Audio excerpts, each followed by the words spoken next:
Nicki, I think, really believes in her head that someone goes out and pays blogs to write negative articles about her. Her fans believe that too. Yeah, I think that there's. Let me tell you, I have never gotten a check to write negative articles about anybody. Much less Nicki Minaj. Much less Nicki Minaj. But apparently there's something in her head that believes that there's some weird conspiracy of people that have banded together and pooled their money. I've spoke to people in her audience and people who do because Nicki has a really large audience. She does. And I've just told them the truth. I'm like, what y'all might not understand is because y'all only look at her as queen and you don't understand from anyone else's perspective. Nicki Minaj has not been a nice person to the majority of people in the industry. She's given everyone her ass to kiss. And what happens is people used to be in fear of, well, I can't really speak about her in an honest way because she could get me fired, she could do this, she could do that. Look how she acted when Charlemagne gave some critical reviews of her. And she had Charlemagne on her album.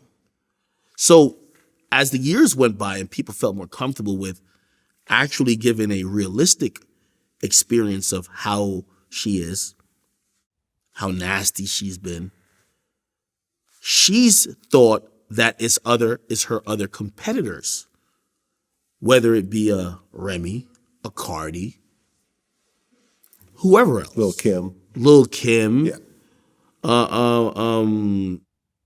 Iggy Azalea, or the labels that represent them that are seeding these things.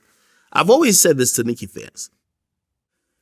If you think any other woman who does good on the charts, they're paying for views, why does a Nicki Minaj label pay for views?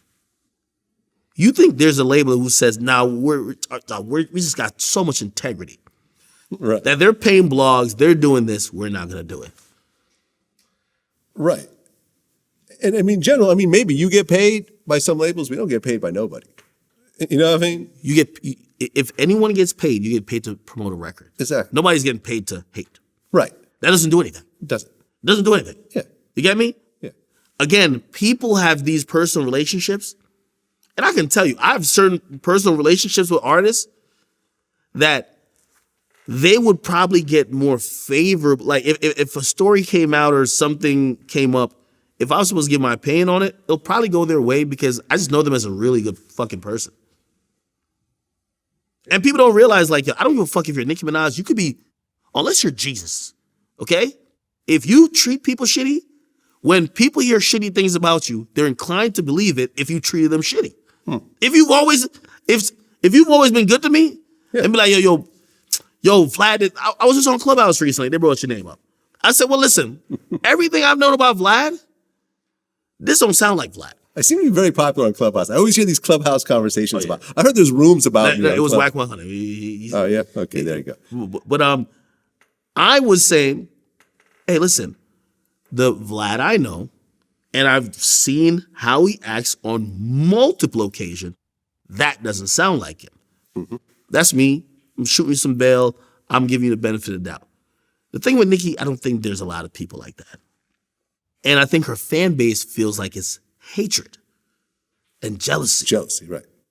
Which is like, right. No, it's not that. We're not jealous of Nicki Minaj. It's not that serious. Let me just put that out in the world because, I've gotten accused of hating on Nicki or whatever. And I don't know if I mentioned plastic surgery or whatever else, but. Her fan base is the most hilarious people ever.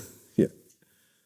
I would say, and I'm guesstimating here, about a quarter to a half of her fan base is gay. But if they're ever ready to diss you, they call you the F word. Yeah. It's always like, I'm like, wait, what?